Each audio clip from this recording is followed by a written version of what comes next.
अस्सलाम वालेकुम एवरीवन। तो इंटर क्लास केमिस्ट्री में आज हम डिस्कस करेंगे कि oxidation number of the representative elements. Representative elements की ऑक्सीडेशन नंबर क्या होता है? तो देखें कि रिप्रेजेंटेटिव एलिमेंट्स में हमारे पास टोटल कितने ग्रुप्स हैं? 8 ग्रुप्स आते हैं, जिसमें दो जो हमारे पास ग्रुप है, फर्स्ट एक अल्कली मेटल्स, दूसरा हमारे पास अल्कलाइन अर्थ मेटल्स। ये दोनों के हमारे पास क्या है? एस ब्लॉक एलिमेंट्स वाले। बाकी जो हमारे पास ये 6 ग्रुप हैं, ये हमारे पास जो होते हैं वो पी ब्लॉक एलिमेंट्स के ग्रुप्स होते हैं। अब यहाँ पे देखें कि हमारे पास दो वर्ड्स हमारे पास यूज होते हैं। एक हमारे पास होता है वैलेंसी और दूसरा हमारे पास क्या होता है कि ऑक्सीडेशन नंबर। इन दोनों में डिफरेंस क्या होता है? वैलेंसी हमारे पास क्या होती है? The combining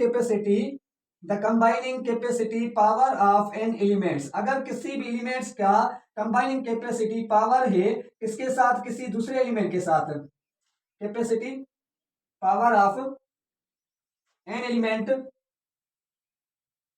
with an other elements. अगर एक एलिमेंट्स किसी दूसरे एलिमेंट के साथ एक बॉन्ड्स बना रहा है, इसका मतलब कि उसके पास क्या है कि वन उसकी क्या है कि वैलेंसी है। वैलेंसी हमारे पास क्या होती है कि the combining capacity power of N elements with in other elements. अगर एक एलिमेंट्स के पास एक ऐसी कंबाइनिंग कैपेसिटी है, पावर उसके पास किसी दूसरे एलिमेंट के साथ कंबाइन होने का, तो वो हमारे पास क्या कहलाती है? वैलेंसी कहलाता है।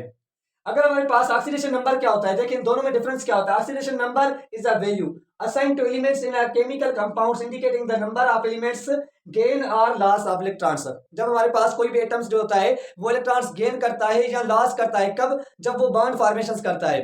तो उसमें जो हमारे पास नंबर आता है, अगर हमारे पास कोई भी एलिमेंट्स इलेक्ट्रॉन्स लॉस कर रहा है तो उसकी जो वैलेंसी होती है वो क्या होती है? प्लस पॉजिटिव वैलेंसी होती है। अगर कोई भी एलिमेंट्स जो है वो इलेक्ट्रॉन्स गेन करता है तो उसकी वैलेंसी क्या हो जाती है? नेगेटिव वैलेंसी हो जाती है।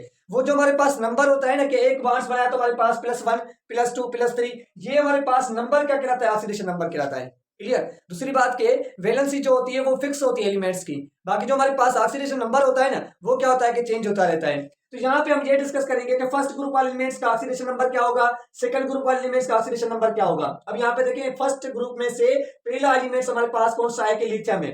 लिथियम अगर जो हमारे पास एलिमेंट्स है, लिथियम एलिमेंट्स का एटॉमिक नंबर क्या होता है? 3 होता है। एटॉमिक मास कितना होता है? 6 होता है। इसका मतलब कि इसके पास जो है वो 3 प्रोटॉन्स है, 3 इलेक्ट्रॉन्स है। तो अगर इसके इलेक्ट्रॉन कॉन्फिगरेशन करें तो ये हो जाएगा 1s2, उसके बाद ये हो जाएगा 2s1। 2s1। अब यहाँ पे क्या होता है कि जो हमारे पास लास्ट वैलेंस शेल जो इलेक्ट्रॉन्स होते हैं, लास्ट वैलेंस शेल में जितने इलेक्ट्रॉन्स होंगे ना, वो आपको बताएगा वैलेंसी के बारे में भी, ऑक्सीडेशन नंबर के बारे में बताएगा। अगर किसी भी एटम में 1 से लेकर 4 तक लास्ट वैलेंस शेल इलेक्ट्रॉन्स हैं तो उसकी वैलेंसी कौन सी होगी? पॉजिटिव वैलेंसी होगी। अगर किसी भी एटम में 5 से लेकर 7 तक इलेक्ट्रॉन्स है, उसकी वैलेंसी कौन सी होगी? नेगेटिव वैलेंसी होगी। पॉजिटिव वैलेंसी कब होती है? जब हमारे पास कोई भी एटम इलेक्ट्रॉन्स लॉस करता है। नेगेटिव वैलेंसी तब शो करता है कोई भी एटम जब वो इलेक्ट्रॉन्स क्या करता है कि गेन करेगा। अब यहाँ पे इसके लास्ट वैलेंस शेल में 1 इलेक्ट्रॉन्स है, इसका मतलब कि इसकी वैलेंसी कौन सी होगी? +1 वैलेंसी होगी। इस पूरे ग्रुप की जो ऑक्सीडेशन नंबर होता है ना, वो क्या होता है? +1 होता है। आप चाहे किसी भी एलिमेंट्स में देख लें। जैसे हमारे पास यहाँ पे दूसरा होता है सोडियम, ये मैंने सही नहीं लिखा, यहाँ पे सोडियम हो जाएगा, उसके बाद पोटेशियम, उसके बाद रूबिडियम, उसके बाद ये सीजियम आ जाएगा। सोडियम का एटॉमिक नंबर कितना होता है? सोडियम का 11। इसका मतलब 11, इसके पास इलेक्ट्रॉन है 1s2, उसके बाद ये हो जाएगा 2s2, उसके बाद 2p6, 2 हमारे पास 4 प्लस में 6 हमारे पास 10, उसके बाद 3s1। लास्ट में शेल में जस्ट 1 इलेक्ट्रॉन फिल हो रहा है, इसका मतलब इसकी वैलेंसी क्या है कि +1 है। फर्स्ट ग्रुप वाले एलिमेंट्स सबके सब, हर एलिमेंट्स की जो वैलेंसी या जो ऑक्सीडेशन नंबर होता है ना, वो क्या होता है? +1 होता है। उसके बाद आ जाए सेकंड ग्रुप वाले एलिमेंट्स में। सेकंड ग्रुप में बेरिलियम एलिमेंट्स से फर्स्ट फर्स्ट हमारे पास क्या है? बेरिलियम। बेरिलियम का एटॉमिक नंबर क्या होता है? 4 होता है।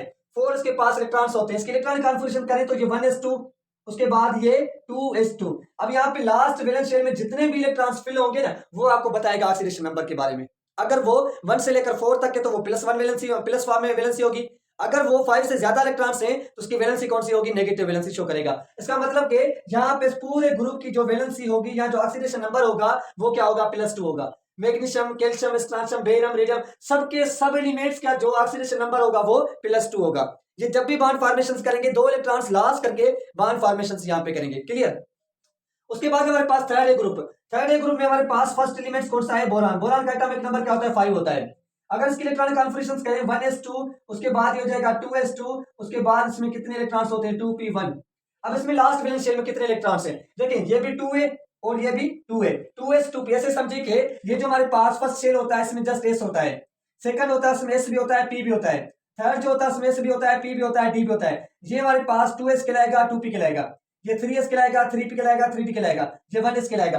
अब इस एक ही शेल में दो हमारे पास सब शेल्स हैं, इसका मतलब कि ये दोनों के दोनों हमारे पास क्या है कि सेम हमारे पास शेल है। तो लास्ट वाले शेल में कितने इलेक्ट्रॉन्स है देखें, एस में 2, एक पी में, टोटल कितने हो गए, 3 इलेक्ट्रॉन्स हो गए। अब 3 इलेक्ट्रॉन्स हैं तो इस पूरे ग्रुप की जो ऑक्सीडेशन नंबर होगा वो क्या होगा, +3 होगा। +3 में क्या होगा कि ये अस्टेबल होगा, 3 ही ये बॉन्ड्स बना सकता है, सबके सब। एल्यूमिनियम भी +3 में होगा और ये भी +3 में होगा, सबके सब जो है ना वो क्या होंगे कि +3 में स्टेबल होंगे। क्लियर। उसके बाद हमारे पास क्या है, कार्बन फैमिली है। कार्बन फैमिली में एटॉमिक नंबर कार्बन का कितना होता है, 6 होता है। अगर इसके इलेक्ट्रॉनिक कॉन्फिगरेशंस करें तो ये हो जाएगी 1s2, 1s2, उसके बाद हमारे पास 2s2, उसके बाद हमारे पास 2p2 इलेक्ट्रॉन्स। अब यहाँ पे ध्यान दें कि यहाँ पे 1s2 एक हमारे पास में इलेक्ट्रॉन्स, 2s2 उसके बाद 2p2 इलेक्ट्रॉन्स। अब ये भी 2s है, ये भी 2p है, जो मैंने यहाँ पे एग्जांपल बताया। ये दोनों के दोनों हमारे पास क्या है कि लास्ट वैलेंस इलेक्ट्रॉन्स हैं। इनके पावर को सम करके आप ऑक्सीडेशन नंबर बता सकते हैं। ये हमारे पास 2 और ये 2 हमारे पास हो गए 4। इसका मतलब कि ऑक्टेट के लिए हर कोई एलिमेंट्स बॉन्ड्स इसलिए फॉर्मेशंस करता है, या तो उसके लास्ट वैलेंस शेल में 8 इलेक्ट्रॉन्स पूरे होने चाहिए, उसका ऑक्टेट जो है वो कंप्लीट होना चाहिए। अगर किसी बेटा में जस्ट हमारे पास 1 शेल है तो उसका डुप्लेट क्या होना चाहिए, पूरा होना चाहिए। अगर डुप्लेट पूरा होगा तो वो स्टेबल, अगर ऑक्टेट पूरा होगा तो वो क्या होगा कि स्टेबल होगा। तो यहाँ पे 8 इलेक्ट्रॉन्स चाहिए, या तो ये 4 इलेक्ट्रॉन्स लॉस करेगा, या तो ये 4 इलेक्ट्रॉन्स क्या करेगा, गेन करेगा, तब इसके पास क्या हो जाएगा, ऑक्टेट पूरा हो जाएगा। मतलब कार्बन फैमिली जो एलिमेंट्स हैं वो कौन सी वैलेंसी शो करेंगे, ये जो कार्बन फैमिली वाले हैं ये +4 भी शो करेंगे और -4 भी शो करेंगे। क्लियर। +4 क्यों करेंगे, जब ये चारों के चारों इलेक्ट्रॉन्स लॉस करेंगे तो इसका फर्स्ट जो शेल वाला ऑर्बिटल है उसमें 2 इलेक्ट्रॉन्स होंगे, इसका मतलब कि डुप्लेट क्या हो जाएगा, पूरा हो जाएगा। जब ये 4 इलेक्ट्रॉन्स गेन करेंगे तो ये 4 यहाँ पे हैं, 4 और ऐड हो जाएंगे तो इसका ऑक्टेट क्या हो जाएगा, पूरा हो जाएगा। क्लियर। उसके बाद आ जाए हमारे पास इस सबके सब ग्रुप में से कार्बन है, सिलिकॉन है, जर्मेनियम है, हमारे पास है, ये सबके सब 4+ भी शो करेंगे, -4 भी शो करेंगे। इन दोनों क्या है, किसकी ऑक्सीडेशन नंबर है। उसके बाद हमारे पास नाइट्रोजन फैमिली है। नाइट्रोजन फैमिली में एटॉमिक नंबर क्या होता है, 7 होता है, मतलब 7 इसके पास इलेक्ट्रॉन्स है। ये हो जाएगा 1s2, उसके बाद 2s2, उसके बाद 2p3। क्लियर। अब यहाँ पे देखें, एस में 2 इलेक्ट्रॉन्स, 3p में, टोटल कितने इलेक्ट्रॉन्स है, 5 इलेक्ट्रॉन्स हैं। अब जब 5 इलेक्ट्रॉन्स हैं, 3 इलेक्ट्रॉन्स गेन करेगा तो उसका ऑक्टेट क्या हो जाएगा, पूरा हो जाएगा। मतलब कि -3 इसकी क्या होगी कि वैलेंसी होगी, स्टेबल वैलेंसी में स्टेबल होता है एलिमेंट्स। अगर ये पांचों के पांचों इलेक्ट्रॉन्स लॉस करे तो उसका प्रीवियस का शेल जो है वो क्या हो जाएगा, डुप्लेट पूरा हो जाएगा। जब डुप्लेट पूरा होगा तो इसका मतलब कि ये +5 भी शो करेगा और -3 भी। तो इसकी जो ऑक्सीडेशन नंबर होता है ना वो क्या होता है कि इसका एक तो हमारे पास -3 भी होगा, उसके बाद +1 भी करेगा, +3 भी करेगा, +5 भी करेगा। ये सबके सब इसके पास ऑक्सीडेशन नंबर्स हैं जिसमें ये स्टेबल होता है। जब ये 3 इलेक्ट्रॉन्स गेन करेगा तो ऑक्टेट पूरा 1 3 5 इलेक्ट्रॉन्स लॉस करेगा तो इसका प्रीवियस का जो डुप्लेट है वो क्या हो जाएगा, पूरा हो जाएगा। मतलब कि ये इसकी ऑक्सीडेशन नंबर हो गए। उसके बाद हमारे पास है ऑक्सीजन फैमिली। ऑक्सीजन फैमिली का एटॉमिक नंबर क्या है कि 8 है। अब इसके इलेक्ट्रॉनिक कॉन्फिगरेशन करें तो ये हो जाएगा 1s2, उसके बाद 2s2, उसके बाद 2p4 हो जाएगा। अब देखें लास्ट वैलेंस 2s और 2p है। अगर इस वेरिएबल के साथ जो हमारे पास कोएफिशिएंट सेम होगा ना तो उनके पावर को हाँ अपने क्या करना है, सम करना है। अगर कोएफिशिएंट सेम नहीं है तो आपने क्या करना है, जस्ट लास्ट के पावर को देख के आप ऑक्सीडेशन नंबर बताएंगे। यहाँ पे 2 हमारे पास प्लस में 4 6 इलेक्ट्रॉन्स हैं। जब 8 इलेक्ट्रॉन्स होंगे तो -2 इलेक्ट्रॉन्स ये गेन करेगा तो उसका ऑक्टेट क्या हो जाएगा, पूरा हो जाएगा। इसका मतलब कि -2 इसकी क्या है कि वैलेंसी है। जब ये 6 के 6 इलेक्ट्रॉन्स लॉस करेगा तो इसकी जो है वो प्रीवियस का ऑक्टेट क्या हो जाएगा, पूरा हो जाएगा। मतलब ये उस कैपेबिलिटी में भी, एबिलिटी में भी हो सकता है। तो इसके एक तो -2, दूसरा कि ये +6 भी क्या होती है, क्या ऑक्सीडेशन नंबर होती है, जो सल्फर शो करता है, ऑक्सीजन शो नहीं करता। ये सेलेनियम जो होता है, सेलेनियम हमारे पास पोलोनियम एलिमेंट्स क्या करता है कि ये शो करता है, ये एलिमेंट्स शो करते हैं +6 वाले। H2SO4 है, H2SO4 में सल्फर की कितनी ऑक्सीडेशन नंबर होती है, 6 होती है। क्लियर। उसके बाद हमारे पास फ्लोरीन ग्रुप है। फ्लोरीन ग्रुप देखें, फ्लोरीन में एटॉमिक नंबर 9, तो इसके इलेक्ट्रॉनिक कॉन्फिगरेशन हो जाएगी 1s2, उसके बाद 2s2, उसके बाद 2p5। अब देखें लास्ट वैलेंस में कितने इलेक्ट्रॉन्स हैं, 2 + में 5 7। एक इलेक्ट्रॉन्स गेन करेगा तो उसका ऑक्सीडेशन नंबर क्या हो जाएगा, -1 हो जाएगा।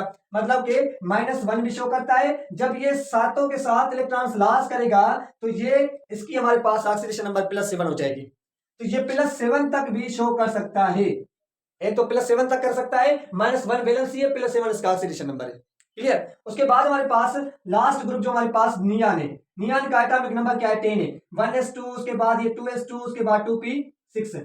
अब यहाँ पे देखें, जो हमारे पास क्या है कि लास्ट वैलेंस शेल वाले इलेक्ट्रॉन्स है, एक हमारे पास ये एस के इलेक्ट्रॉन्स 2, पी के 6 इलेक्ट्रॉन्स मिला के हमारे पास कितने हो गए, 8 हो गए।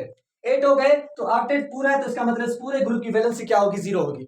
तो ये हमारे पास है ऑक्सीडेशन नंबर। आप किसी भी एलिमेंट्स की आप इलेक्ट्रॉनिक कॉन्फ़िगरेशन के हिसाब से ऑक्सीडेशन नंबर बता सकते हैं। ये पूरा का पूरा ग्रुप जो है वो वैलेंसी 0 शो करता है। ये पूरा का पूरा जो हमारे पास हेलोजन ग्रुप होता है वो -1 भी शो करता है, +7 भी करता है। जो क्लोरीन होता है वो +7 में भी ये स्टेबल होता है। जैसे हमारे पास HClO3 हमारे पास होता है, HClO3 हमारे पास है, या हमारे पास HClO4 हमारे पास है। अब यहाँ पे देखेंगे HClO4 में कितने इसकी क्लोरीन की जो हमारे पास ऑक्सीडेशन नंबर होती है वो 7 होती है। कैसे कि यहाँ पे देखें 4 2 हमारे पास -8, क्योंकि एक ऑक्सीजन पे -2 होती है 4 ऑक्सीजन से, तो ये 8 हो जाएगी। एक हाइड्रोजन पे +1, बाकी हमारे पास कितनी बची, -7 को जस्ट आप यहाँ पे +1 में कन्वर्ट कर दें तो ये हमारे पास क्लोरीन की +7 हो जाएगी। यहाँ पे जो क्लोरीन है वो इसकी +5 है। HClO2 जो होता है उसमें क्या होती है, +3 होती है। HClO जो होता है उसमें हमारे पास +1 होती है। तो ये क्या करता है कि जो क्लोरीन वाले ग्रुप से ये +7 तक क्या होते हैं कि अनस्टेबल होते हैं, ऑक्सीडेशन नंबर शो करते हैं। बाकी जो हमारे पास ऑक्सीजन ग्रुप है इसमें ऑक्सीजन की -2 है, बाकी जो सल्फर होता है ये सेलेनियम होता है ये +6 शो करते हैं। जो हमारे पास नाइट्रोजन है, नाइट्रोजन +5 में भी होता है, +3 में भी, +1 में भी, -3 में भी होता है। तो ये हमारे पास ऑक्सीडेशन नंबर था किसका, रिप्रेजेंट एलिमेंट्स का, कि जिसमें आप बता सकते हैं कि किसी भी एलिमेंट्स की कितनी ऑक्सीडेशन नंबर होती है और उसकी वैलेंसी क्या होती है, कितने बॉन्ड्स वो बना सकता है। अगर यहां तक आपको कोई भी क्वेश्चन, कोई भी कंफ्यूजन है तो आप कमेंट में पूछे, आप स्क्रीनशॉट निकालें। अगर आपको इसके नोट्स चाहिए तो भी वो आपको हम प्रोवाइड करेंगे। Thank you.